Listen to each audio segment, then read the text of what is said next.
অসাধারণ খেতে হয় জানেন তো, এটা যদি ঠিকঠাক রান্না করা যায়। তো চলুন আজকেই সেটারই একটা প্রিপারেশন করা শুরু করে দিয়েছি। গ্রীষ্মকাল মানেই বুঝতেই পারছেন, ঝিঙে, পটল, ঢ্যাঁড়স আর উচ্ছে, এই চারজনের সাথে যতক্ষণ না শীতকাল আসে তার আগে পর্যন্ত আমাদের এদেরকে নিয়েই অ্যাডজাস্ট করে চলতে হবে। তাই বিভিন্ন রকমভাবে এদেরকে একটু এদিক ওদিক করে খেতে হবে। আজকে কিন্তু আমি অসাধারণ একটা খাবারের রেসিপি বানানোর জন্য এগোচ্ছি। সেটা হচ্ছে ঝিঙে চিংড়ি। ঝিঙে চিংড়ি হচ্ছে সত্যিই অসাধারণ খেতে হয় যদি ঠিকঠাক রান্না করেন। এখানে আমি পরিমাণ মতো ঝিঙে নিয়ে নিয়েছি, দেখতেই পাচ্ছেন। আর ঝিঙে চিংড়ি মানে চিংড়ি মাছ তো নিতেই হবে। আর এখানে হচ্ছে এই রান্নাটার জন্য স্পেশাল যেটা লাগে, একটু কাজু লাগে আর একটু পোস্ত লাগে। আর এখানে লাগে কয়েক কুচি পেঁয়াজ আছে, একটা বেশি পেঁয়াজ এখানে দরকার লাগে না, অল্প একটু পেঁয়াজ আর একটু টমেটো। আপনি টমেটো চাইলে নাও নিতে পারেন, আমি একটু টমেটো দিয়েই খেতে চাইলাম। আর ঝাল তো যতটা পারবেন খাবেন। এখানে আলু আমি নিয়েছি যতটা দরকার। আর এটাকে অ্যান্টিসেপটিক ম্যারিনেট, আপনারা তো জানেনই আমার অ্যান্টিসেপটিক ম্যারিনেট আপনারাও করেন হলুদ আর নুন দিয়ে। আর এখানে এই পোস্তটা আর এই যে কাজুটা একসাথে কিন্তু আমি মিক্সিতে আজকে পেস্ট করে নেব এবং দিয়ে একটা মোটামুটি পোস্ত আর কাজুর একটা বাটা বানিয়ে নেব। এদিকে হচ্ছে এই যে দেখুন বানিয়ে নিয়েছি। তো চলুন এবার হচ্ছে যেটা করব সেটা হচ্ছে আলুটাকে একটু হালকা করে ফ্রাই করে নিই, 60% মতো আমি ফ্রাই করে নেব। আর আপনাদের বলে রাখি পোস্ত। তো চলুন এবার এদিকে কড়াইটা হিট হয়ে গেছে, তেল দিয়ে দিলাম। আলুটাকে কিন্তু 60% মতো আমি ভেজে নেব। এখানে আমি বলে রাখি এই ঝিঙে চিংড়িতে ঝিঙেটা কিন্তু স্কিনটা একটু অল্প অল্প রেখে দিতে হবে যাতে ঝিঙেটা একদম গলে না যায়। তো চলুন এবার আলুগুলো দিয়ে দিলাম। 60% মতো ভাজা হলেই আমি কিন্তু তুলে নেব। আলুগুলো কিন্তু আমি এইভাবে ভেজে নিয়েছি। এবার কিন্তু চিংড়ি মাছগুলো আমি দিয়ে দেবো। চিংড়ি মাছগুলো আমি তুলে নিয়েছি আর ওই কড়াইতে অল্প তেল দিয়ে এবার আমি কিন্তু শুকনো লঙ্কা, তেজপাতা, জিরে, কালো জিরে ফোড়ন দিয়ে দিলাম। আর তারপরে কিন্তু পেঁয়াজগুলো দিয়ে এবার পেঁয়াজগুলোকে ভাজতে হবে। দাঁড়ান, এবার পেঁয়াজটা ভাজা হয়ে গেছে, টমেটোটা দিয়ে দিই। টমেটোটা দিয়ে কিন্তু একটু নুন দিয়ে দেবো, দিলে টমেটোটা গলে যাবে।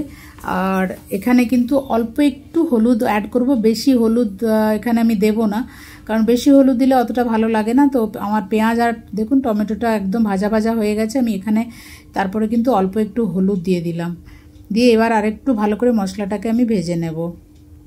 এবার কিন্তু দেখুন মশলাটা আমার অনেকটাই ভাজা ভাজা হয়ে গেছে, তেলও ছেড়ে দিয়েছে। এইবার কিন্তু ওই ভেজে রাখা 60% যে ভেজে রাখা আলুগুলো, ওগুলো কিন্তু আমি দিয়ে দেব। তো এবার আলুগুলো আর সাথে দেব চিংড়ি মাছ, দুটো দিয়ে কিন্তু এবার ভালো করে আরও মশলাটার সাথে কিন্তু এগুলো কষাতে হবে। তো এই রান্নাটা কিন্তু একটু ধৈর্য নিয়ে রান্না করতে হবে, নাহলে কিন্তু সেই টেস্টটা আসবে না। আর ঝিঙে চিংড়ি ভীষণ ভীষণ একটা টেস্টি খাবার। এটা যদি থাকে সাথে আর কিন্তু কিছু খাবার লাগে না। তো নুন আমি দিয়ে দিলাম প্রয়োজন মতো, আর অল্পই দেব শুরুতে, কেন কি বেশি দিলে ঝিঙেটা যখন দেব তখন কিন্তু গলে যাবে। ঝিঙেটা সেদ্ধ হয়ে গেলে আমি শেষের দিকে কিন্তু আবার অ্যাড করব। তো যাই হোক, আমার মোটামুটি আলু চিংড়ি দেখুন কথা বলতে বলতে কিন্তু ভাজাই হয়ে গেছে, মোটামুটি মশলার সাথে পুরো কষানোই হয়ে গেছে। ঝিঙেটা কিন্তু দিয়ে দেবো। এইবার যেটা হবে সেটা হচ্ছে ঝিঙের মধ্যে প্রচুর জল থাকে, তাতেই কিন্তু বাকি এই যে 40% আলুটা সেদ্ধ হতে বাকি আছে সেটা দিয়েই কিন্তু হবে। তো চলুন এবার সবজিটাকে ভালো করে নাড়িয়ে নিই আমি। এদিকে কয়েকটা চেরা লঙ্কা আমি দিয়ে দিলাম। মশলার সাথে পুরোটা কিন্তু সবজিটাকে ভালো করে কষিয়ে নিয়ে আমি কিন্তু এবার একটু ঢাকা দেব। তাতে কি হবে, ঝিঙেটা কিন্তু একটু নরম হবে। এই যে দেখুন ঢাকা দিয়ে দিলাম। এই 3 মিনিট পর ঢাকা খুলে দাঁড়ান, একটু নাড়িয়ে দিই। কিন্তু এই পোস্ত বাটাটা দিয়ে দিলাম, পোস্ত আর কাজু বাটা। কিন্তু পোস্ত বাটাটা দিয়ে দিয়েছি, এবার কিন্তু ভালো করে নাড়াতে হবে। একটু ফ্লেমটাকে বাড়িয়ে দিলাম, একটু ঢাকা দিয়ে দেবো।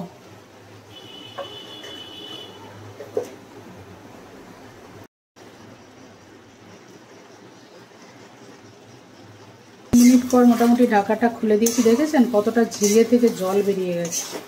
এবার নাড়াচাড়া করে আরও 3 মিনিটের জন্য চলুন ঢাকা দিয়ে দিই।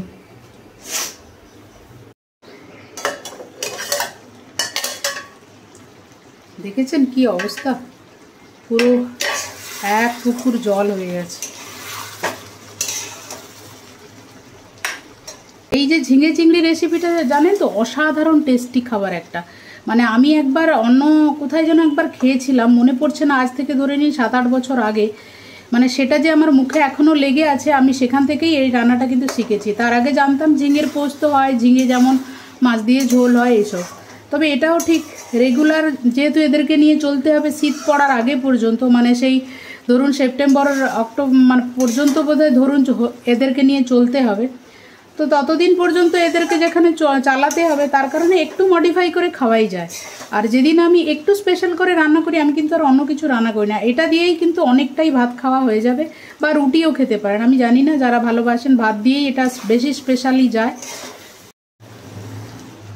তো আমার রান্না কিন্তু প্রায় কমপ্লিট হয়ে গেছে, প্রায় নয় একদমই কমপ্লিট হয়ে গেছে। এবার কিন্তু আমি নামিয়ে নেব। আর এরকম ঝিঙে চিংড়ি রান্না আপনাদের কেমন লাগলো সেটা কিন্তু অবশ্যই কমেন্ট করে জানাতে ভুলবেন না। আর আমি এইভাবেই রান্না করেছি, আমি আমার মতো। আর আরও হয়তো অনেকভাবেই রান্না করা যায়, যেটা আমি জানি না। তবে আমি যে খুব ভালো রান্না জানি তা কিন্তু নয়, তবে রান্না আমি করতে ভীষণ ভালোবাসি। তবে সেই সার্কামস্ট্যান্সটা আমি সব সময় পাই না, মানে সব টাইমে সম্ভব হয়ে ওঠে না রান্না করার মতো সেই সময়টা বা পরিস্থিতিটা। আপনারাই এবার বলুন আমার ঝিঙে চিংড়ি কেমন হয়েছে।